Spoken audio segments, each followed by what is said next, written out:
I'm here with Mark Wanger. How's it going, Mark? Feeling good. He's actually one of the co-founders of Ridekick, these little power trailers, and we've been testing them out. But before you did this, you were an employee of Hewlett-Packard, and it sounds like you've studied mechanical, electrical, and software engineering at UCSB, here in Fort Collins, actually, at CSU, and also at MIT. So you've got a really technical background, and I thought this would be the perfect opportunity to talk a little bit about battery chemistry, because in the old school electric bike space with the e-bike from Iacocca and stuff, you had sealed lead acid batteries, and actually your product also uses sealed lead acid as one of the options, but more and more we see lithium ion, we see lithium iron phosphate, and I'd love to give your sort of like your data-driven look at how these technologies compare, why you'd use one over the other. Oh, very interesting, and it has been fascinating to learn about this. I am obviously a tech kind of nerd, so I've learned as much as I could to deliver the best things for our customer, I guess. Sealed lead acid, over 100 years old, well-known technology, very refined, everybody understands it. The problem with electric bikes is that now you're putting a bunch of lead on your bike. It feels funny, it's heavy, it's hard. Yeah, lead's heavy. It is, yeah. And lower energy density, so if you had the same size of battery physically, you could pack more energy into like lithium iron phosphate, lithium ion, and it would actually be lighter. Is that correct? Exactly. So it's the heaviest, biggest battery you can get, but it is it's the least expensive and the most understood as far as reliability easily goes. Recyclable. Very well recyclable. It's awesome for the planet.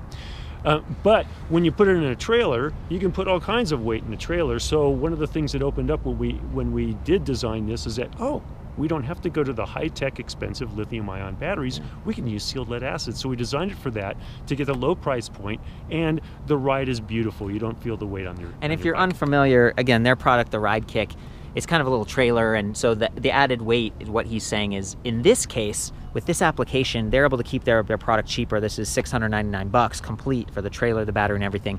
But if you were mounting it to your frame, like the Iacocca bike, hanging off the rear end or down the down tube, sealed lead acid probably isn't the perfect choice. So tell me a little bit about the other options. The other ones are awesome. Lithium ion. Lithium ion, everyone knows about it, right? Lithium batteries. It's in your cell phone, right? It's in your cell phone. It's in everything. Electric cars. Yeah. Beautifully said. And so the idea is that if you can get volume from like the batteries that are in laptops and use those in cars or in bikes, you can get a lot more volume and get the expense down. It's like 18650 cells. They sort of look like AA's, and that's a measurement, like 18 by 650 or something. Is that exactly? Those are dimensions of the cell. Okay. And so there's the chemistries are all variable though. So there's lithium ion, lithium iron, lithium manganese, cobalt. Well said. You know better than I do.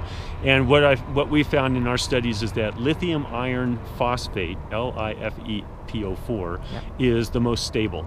And so you've seen YouTube videos about things going on fire, chargers getting out of hand. It doesn't really happen with lithium iron phosphate. So we chose those prismatic batteries because they're stable. They're a little less dense, they're a little more volume, but they work great. And the lithium iron phosphates, and you'll see these in ping batteries and others as well, is that you get a larger number of recycle or recharge cycles. So like 1,500 versus 1,000, or with lead acid, 400 to 500. So you're paying a lot more. In fact, I think your sealed lead acid battery is like $125, and your lithium iron phosphate battery is like $795. So yeah, it's a significant difference. But it's also a bigger battery. It's you can read the review on the Ridekick for more info about those options. But in terms of what is harmful to most batteries, it seems like extreme cold, extreme heat, not keeping it charged, because then the chemistry can kind of get wrecked.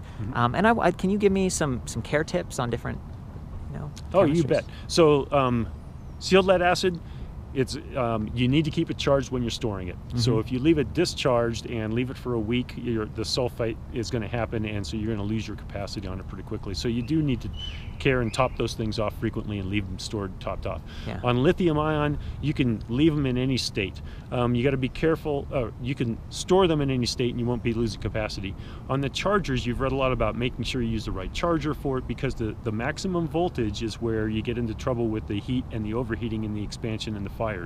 So if you put the wrong charger on a lithium ion battery of different chemistries, you might be giving it more voltage, and poof, it could get exciting. could be bad, yeah. And the other thing is that as you discharge batteries, you got to make sure the controllers or whatever system you're using stops it before it gets down below the minimum threshold. So our controllers are smart enough to realize if it gets below a voltage, we stop draining the battery. Yeah. You make sure you get something that does that as well. Otherwise, if it goes below that voltage, you're going to lose it, and the battery just won't be any good anymore. What about temperature? Okay, so I've heard... Oh, yeah, you mentioned that before. Yeah. So temperature, seal lead acid, when it gets down to like 30 or 25 degrees, you lose like 40% of your capacity. Wow. If you used to be able to go 20 miles, you're going to be able to go 10 miles. And is that even charging it? So it says 100% charged, but now it's draining way faster? It's just cold, and that the lead, the chemistry just doesn't like to give it back. Yeah. And so with lithium variances, we can go, you get like 70 or 80% of your capacity in the cold. So when people from the North Midwest or who like to ride in cold weather ask about which battery to get, we recommend a lithium product. Okay. It sounds like we've covered most of these products and a lot of the new lithium ion, so the ones that could potentially be less stable if you're plugging into the wrong charger or if you're heating it or if it gets damaged. Those are still, these days, I think they've done a lot of work with battery management systems and stuff to try to avoid the fires. I hear they're happening less and less. They are happening less and less, but one thing you got to be careful, read the specs or look at what's going on, because there are reliable companies, Sony, Panasonic, that put out good cells that seem Samsung. to work a lot better. Exactly. And then there's a lot that just won't mention where they get them from, and it's a manufacturing process, and if you keep track of the process, you can do well. If you don't, you're going to get some chancy batteries. Or maybe just ones that don't reach their charge cycles. And maybe in charging, that's one of the other things we talked about. So balancing, when you have a larger battery, and a lot of these lithium ion batteries for cars or for bikes, you've got all these cells, and what they try to do, the first half of it, it's like zoop, filled it up, but they're all at different levels, right? And then to get that last half or whatever and really make them all the same level, that's what takes a long time. Is that?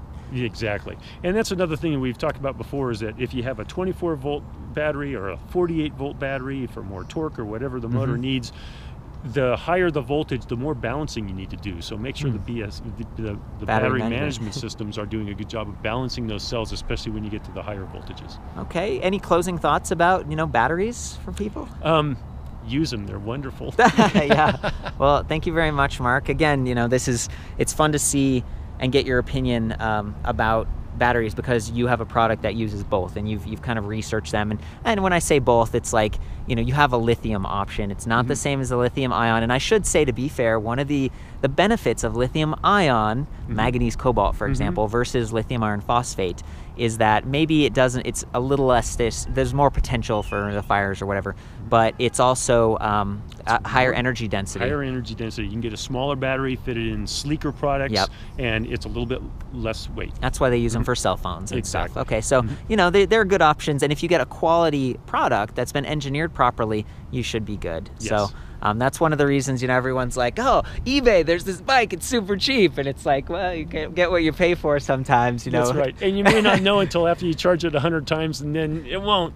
Yeah. So, but there are good products out there. Use them. One of the other areas of interest for me is, you've got voltage, you've got amp hours, you've got watt hours, you've got amps.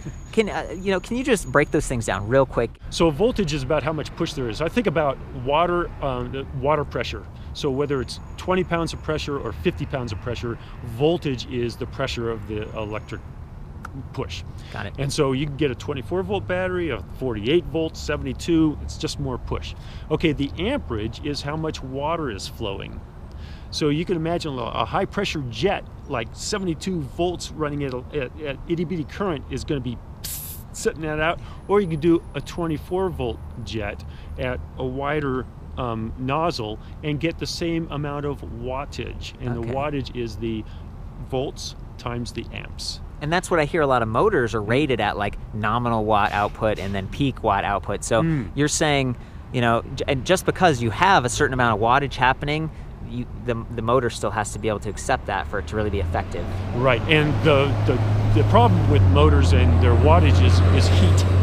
There's an inefficiency, and so whatever isn't turned into mechanical power turns into heat, and you don't want to get the motor's core hot enough to melt the glue that's holding the wires together and shorting it out, and that's what kills motors, is too much wattage for too much time, getting too hot. So a lot of motors, don't they have sensors and stuff that automatically shut it off? It's getting too hot? Very few.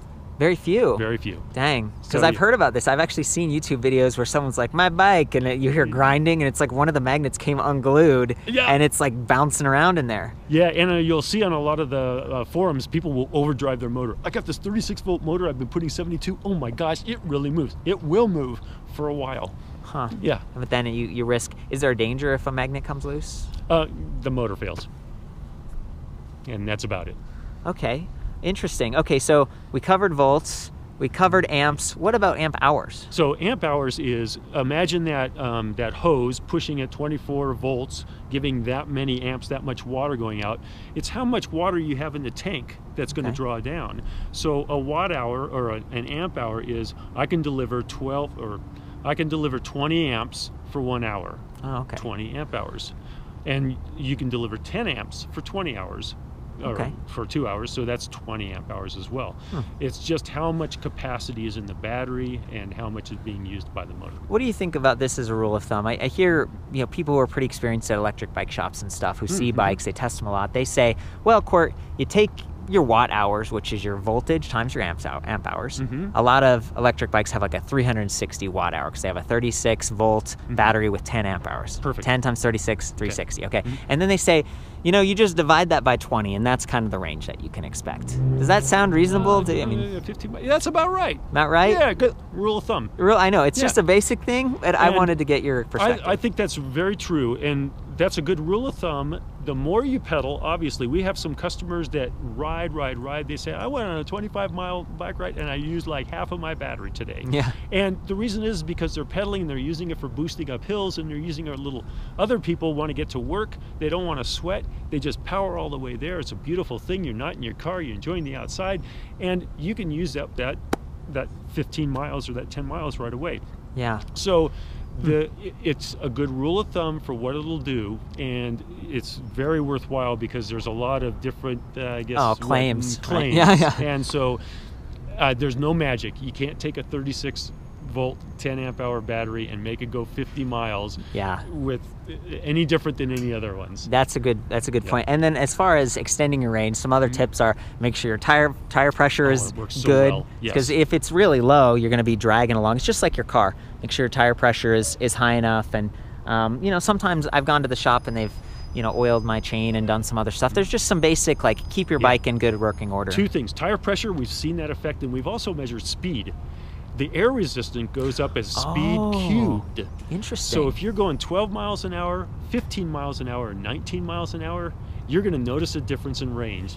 You can test it yourself. Interesting. So what's the optimal speed to go at? So I like to 1 mile per hour. I like to go at my 20 miles an hour. Yeah. If I've got extra errands to do, and I got to tool around, and I'm low on battery, I go about 15. 15. Okay, so that 5 miles, even though it's only difference. 5, like you said, it's cubed, so it's significantly hurting your range. Yep. And it's the air resistance, because usually bike riders are upright, or if you have a recumbent, that's why these tend to be more efficient.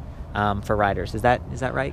Yeah, better aerodynamics on a recumbent. You can go faster with less air resistance, and that's definitely noticeable. And the other thing that chews up battery is high current. So when you're starting at a stop sign and you don't pedal and you just floor it, you're going to be draining that battery more than if you're just cruising along at like 17 miles an hour and just giving it a pop every now and then. You can really extend your battery range if you kind of watch what the watts going out. Excellent feedback. So the key to optimize your range and use that battery effectively would be to slowly activate the throttle. And pedal. And pedal a little bit. Yeah, right? Okay. That's right. You don't have to sweat. Just give it a little help. Okay. Awesome. Thank you so much.